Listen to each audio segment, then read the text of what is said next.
Helium नाभिक के कारण 2 एंगस्ट्रॉन दूरी पर विद्युत विभव ज्ञात करना है। कि क्या होगा, ठीक है। हमें पता है जो हमारा हीलियम नाभिक होता है उसमें 2 इलेक्ट्रॉनों के बराबर पॉजिटिव चार्ज होता है, ठीक है। क्योंकि हीलियम जो होता है उसका परमाणु क्रमांक 2 होता है, परमाणु भार 4 होता है, और परमाणु क्रमांक इलेक्ट्रॉनों और प्रोटॉनों की संख्या के बराबर होता है। कब? जब तक तो हमारा यहाँ परमाणु हमारा उदासीन होता है, तो उस कंडीशन में परमाणु क्रमांक जो होता है वो प्रोटॉनों की संख्या और न्यूट्रॉनों की संख्या के क्या होता है, बराबर होता है। तो यहाँ पर 2 इलेक्ट्रॉनों के बराबर पॉजिटिव चार्ज होगा, मतलब हीलियम नाभिक पर। क्योंकि हीलियम नाभिक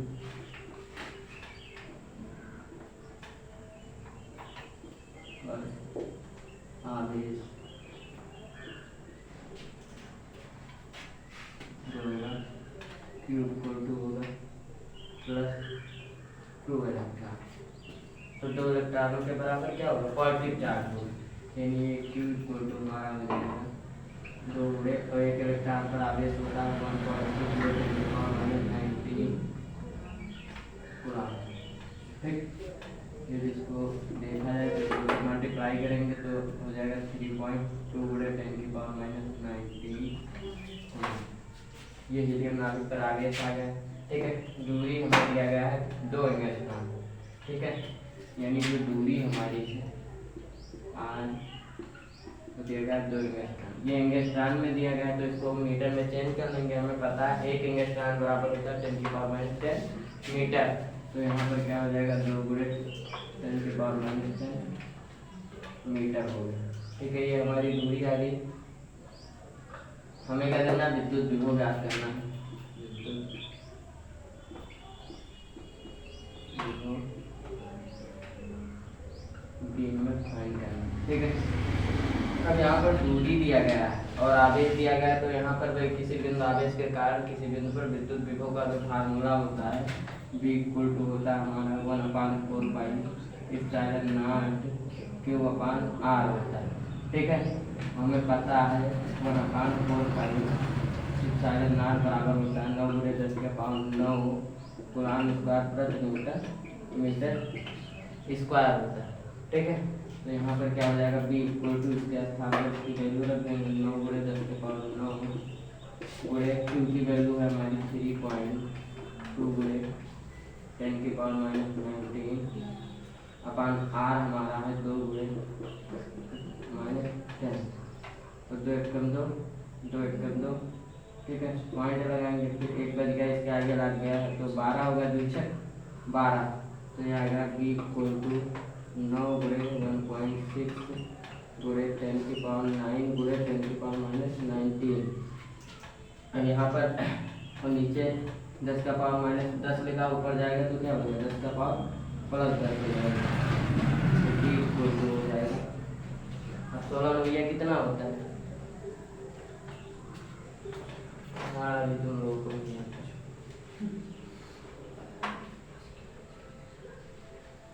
कितना होता है 144। तो पॉइंट कितने हैं दोबारा 1, ठीक है। और फिर यहाँ पर देखेंगे समान आधार पर गुणा की प्रक्रिया में घाते जोड़ेंगे तो 10 और 19 और -19 तो कितना हो जाएगा 0 हो जाएगा, यानी 10⁻0। और किसी भी संख्या का यदि पावर 0 है तो इसकी वैल्यू 1 होती है, यानी ये हो जाएगा B = 14.4। और 1 से मल्टीप्लाई कराने पर कोई प्रभाव पड़ेगा नहीं, तो यहाँ पर कितना हो जाएगा, कितना वोल्ट आता विद्युत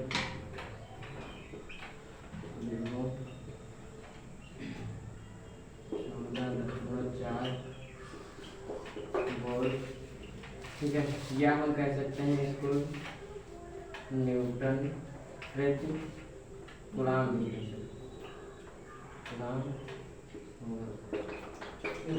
+3 माइक्रोकूलम्ब तथा -3 माइक्रोकूलम्ब एक दूसरे से अल्प दूरी 2 × 10⁻³ मीटर पर स्थित है। तो हमें याद करना है द्विध्रुव से 0.6 मीटर दूरी पर निरक्षीय स्थिति में विद्युत क्षेत्र तथा विद्युत विभव, और उसके बाद द्विध्रुव को 90 डिग्री घुमा देने पर उसी बिंदु पर विभव विद्युत क्षेत्र 90 डिग्री घुमा देने पर उसी बिंदु पर विद्युत क्षेत्र एवं विभव ज्ञात करना। ठीक है, अब देखो उसके लिए हमें फार्मूला जो चाहिए, जैसे हमें पता है कि निरक्षीय स्थिति है पहले, तो निरक्षीय स्थिति के लिए हमारा फार्मूला होता है 1/4πε0 P/r³ होता है। ठीक है, तो यदि हमें निरक्षीय स्थिति में विद्युत क्षेत्र निकालना है तो उसके लिए विद्युत द्विध्रुव आघूर्ण होना हमारा जरूरी है। मतलब पहले हमें क्या करना पड़ेगा, विद्युत द्विध्रुव आघूर्ण निकालना पड़ेगा। और निरक्षीय स्थिति के लिए जो विभव हमारा होता है वो क्या होता है, ऑलरेडी शून्य होता है, उसमें कोई दिक्कत नहीं है। जब यहाँ पर हम 90 डिग्री पर क्या करेंगे, द्विध्रुव को घुमाएंगे तो ऑलरेडी वो 90 डिग्री पर था,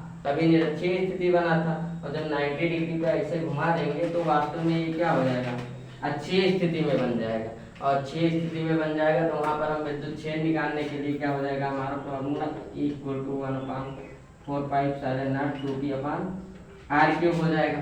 अब यही जब हम विभव निकालेंगे तो क्या B = हमारा हो जाएगा 1/4πε0 P/r² हो जाएगा। ठीक है, तो उसके लिए हमें पहले विद्युत द्विध्रुव आघूर्ण चाहिए यानी P चाहिए, तो हम पहले क्या निकालेंगे, P की वैल्यू निकालेंगे यहाँ से।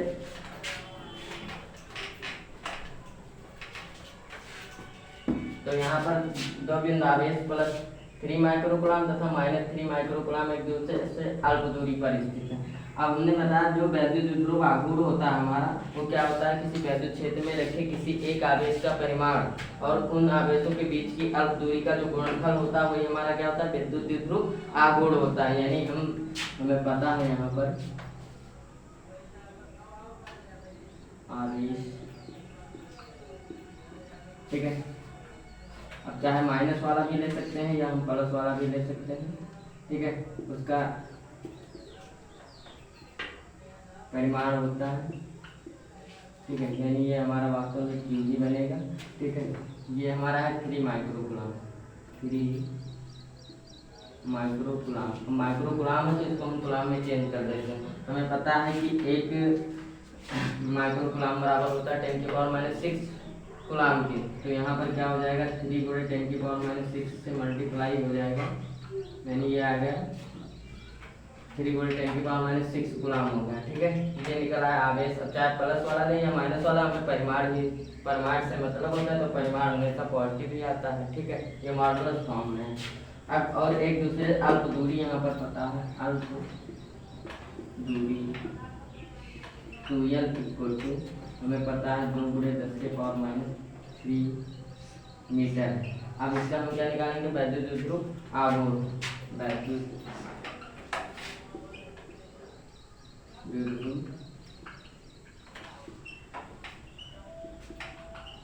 आघूर्ण। अब वैद्युत द्विध्रुव आघूर्ण यानी P = हमारा होता है 2QL होता है, या कह सकते हैं इसको 2L × Q, ठीक है। बात एक ही है। तो P = हो जाएगा 2L की वैल्यू हमारी कितनी है, 2 × 10⁻³ मीटर, गुणे Q की वैल्यू कितनी है, 3 × 10⁻⁶ कूलम, ठीक है। इसको हल करते हैं तो P = हमारा 3 × 6, यहाँ समान आधार पर गुणा करके हम घाते जोड़ेंगे तो -3 और -6 हो जाएगा 10⁻⁹।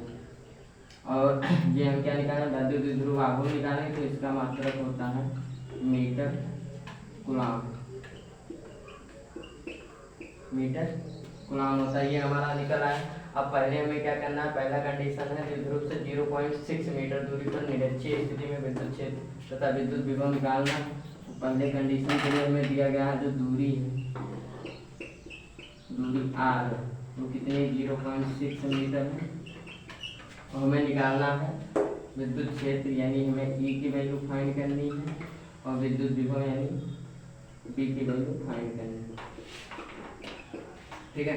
तो चलो पहले E की वैल्यू निकालते हैं। तो हमें पता है क्योंकि निरक्षीय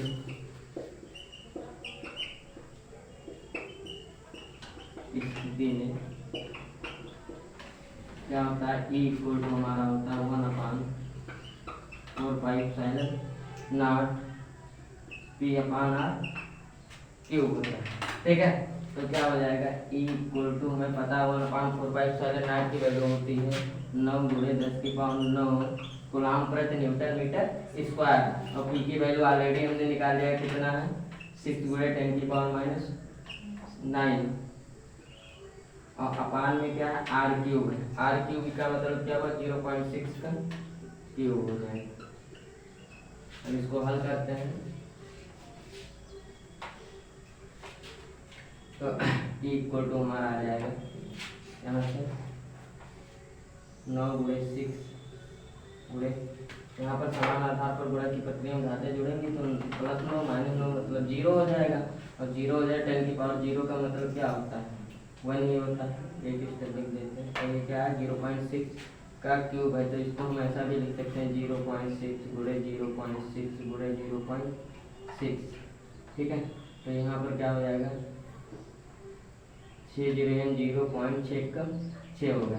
ठीक है फिर यहाँ 3 से कट जाएगा 3 3 9 3 0 और 3 6 हो जाएगा। फिर यहाँ 3 से काट सकते हैं 3 1 3 3 0.36 यानी E इक्वल टू हमारा आ जाएगा ऊपर तो सब कट गया और 10 का पावर 0 का मतलब 0 ही हुआ 1 हुआ मतलब 1 से मल्टीप्लाई करने पर कोई प्रभाव पड़ेगा नहीं तो क्या 1 अपान यहाँ पर हो गया 0.1 गुणे 0.2 गुणे 0.2 हो गया। अब इसको हल कर लेते हैं तो क्या 0.1 0.2 तो 2 1 2 2 0 0 फिर 0 1 0 और 0 0 0 यानी ये आ गया हमारा 2 0 0.2 अंक बाद लगा 2 अंक बाद पॉइंट लगा। फिर क्या है 0.2 से फिर मल्टीप्लाई कराना 2 दूनी 4 2 0 0 2 0 0 फिर 0 0 के 0 0 0 0 0 0 0 यानी ये आ गया हमारा 4 0 0 0.2 फिर 3 अंक बाद लगा 3 अंक बाद पॉइंट यानी इक्वल टू हमारा वैल्यू आ गया 1/0.004 आ गया। ठीक है अब यहाँ पर इसको हम लिख सकते हैं 10 हटा देंगे तो 1 अपान आ जाएगा 0.004 है। पॉइंट हटाएंगे पॉइंट के बाद 3 अंक है तो 3 0 बढ़ जाएगा। ठीक है तो ये हो गया E इक्वल टू हमारा आ गया 1000/4 4 1 4 और 4 दूनी 8 हो गया 2 बच गया इसके आगे बचता है तो 20 हो गया 4 पंचे 20 4 0 यानी E इक्वल टू हमारा आ गया 250 वोल्ट प्रति मीटर या फिर हम क्या कह सकते हैं न्यूटन प्रति कूलम भी कह सकते हैं। ये हमारा क्या आ गया निरक्षीय स्थिति में विद्युत क्षेत्र या विद्युत क्षेत्र की तीव्रता विद्युत विभव निकालना तो हमें पता है क्योंकि निरक्षीय स्थिति में विद्युत विभव B इक्वल टू 0 होता है। ठीक है एक हमारा क्लियर हो गया। ठीक है सेकंड कंडीशन है सेकंड कंडीशन क्या है ध्रुव को 90 डिग्री घुमा देने पर उसी बिंदु पर विद्युत क्षेत्र एवं विद्युत विभव निकालना है। इसे विद्युत ध्रुव वैसे अच्छी निरक्षीय स्थिति में था तब क्या था 90 डिग्री पर था 90 डिग्री पर था। इस प्रकार से कोई विद्युत ध्रुव होता है ये है ये भी है। ठीक है इनके बीच की दूरी 2l है। ठीक है और इसके विद्युत ध्रुव के मध्य बिंदु से r दूरी पर कोई बिंदु P होता है जिसको विद्युत विभव में क्या करना है या विद्युत क्षेत्र निकालना होता है। ठीक है अब इसको क्या करते हैं 90 डिग्री पर घुमाते हैं तो ऑलरेडी ये 90 डिग्री पर है और ठीक है ऐसे पकड़ेंगे और 90 डिग्री पर ऐसे घुमाएंगे तो ये इससे पैरेलल आ जाएगा। क्या है पैरेलल आ जाएगा इसी से। ठीक है इसका मतलब वो अच्छी स्थिति में बन जाएगा। ठीक है तो यहाँ पर लिखेंगे हम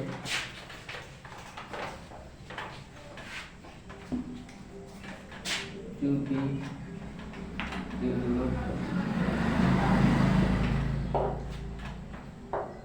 को 90 डिग्री घुमा देने पर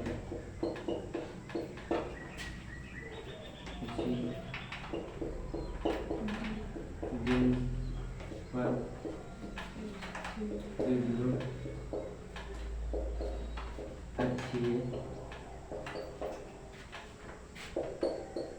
स्थिति में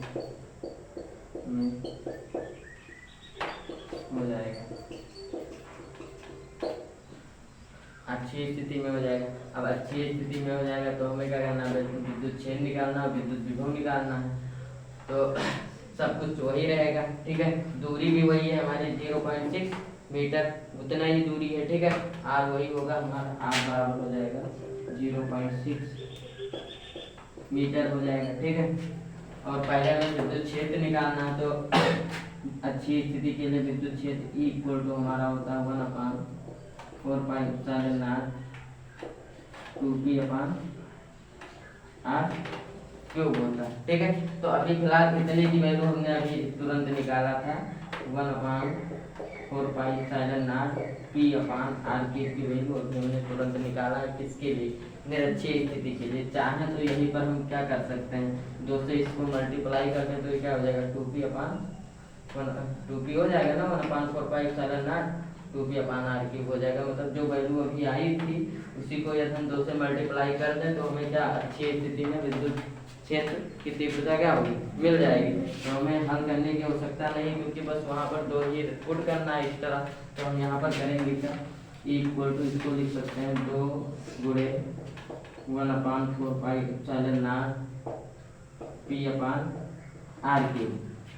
तो यहाँ पर हमारा E इक्वल टू आ जाएगा, इतने की वैल्यू अभी हमने निकाला है 250 वोल्ट प्रति मीटर आया है। तो यहाँ पर हम लिख सकते हैं 2 गुणे 250 या 250 वोल्ट प्रति मीटर। तो E इक्वल टू हमारा आ जाएगा 250 गुना हो जाएगा 500 वोल्ट प्रति मीटर। मतलब ये क्या आ गया, अच्छी स्थिति में क्या आ गया, वैद्युत ध्रुव आ गया, ठीक है।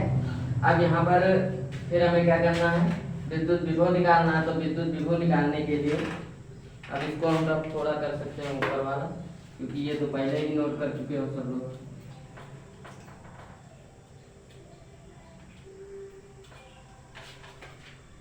तो हमें पता है क्योंकि V इक्वल टू हमारा होता है 1/4π/p/r²। ये फार्मूला क्या होता है, अच्छी स्थिति के लिए विद्युत विभव, निरक्षीय स्थिति के लिए तो फिलहाल 0 होता है, ठीक है।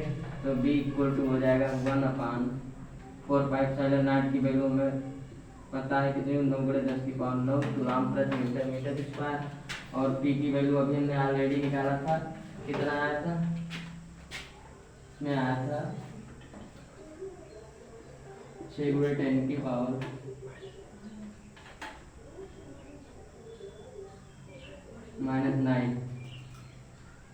ठीक है, इतना आया था।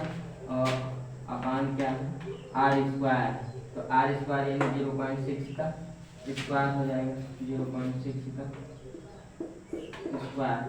इसको हल किया जाए तो B इक्वल टू हो जाएगा 9 × 6।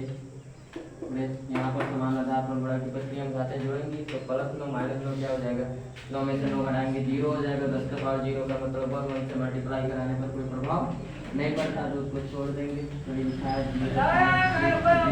0.6। अब देखो यहाँ पर क्या है, स्क्वायर है ना, स्क्वायर है तो क्या हो जाएगा, इसको हम 2 बार लिख सकते हैं। तो क्या हो जाएगा 6 × 9 6, 6 × 0.6 × 9 6 गुणे, फिर यहाँ पर देखेंगे 3 × 3 = 9 और 3 × 0 3 × 6 हो जाएगा।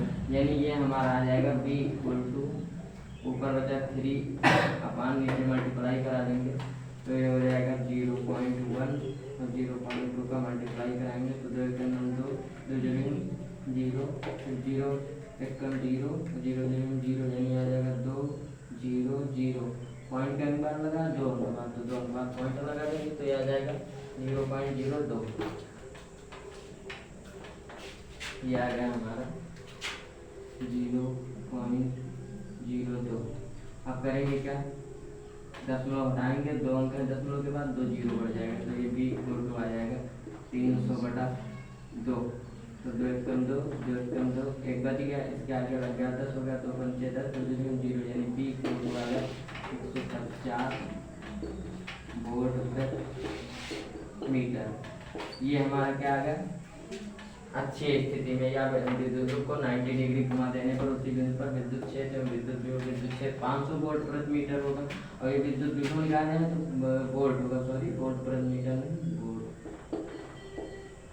ठीक है, ये क्या होगा आंसर।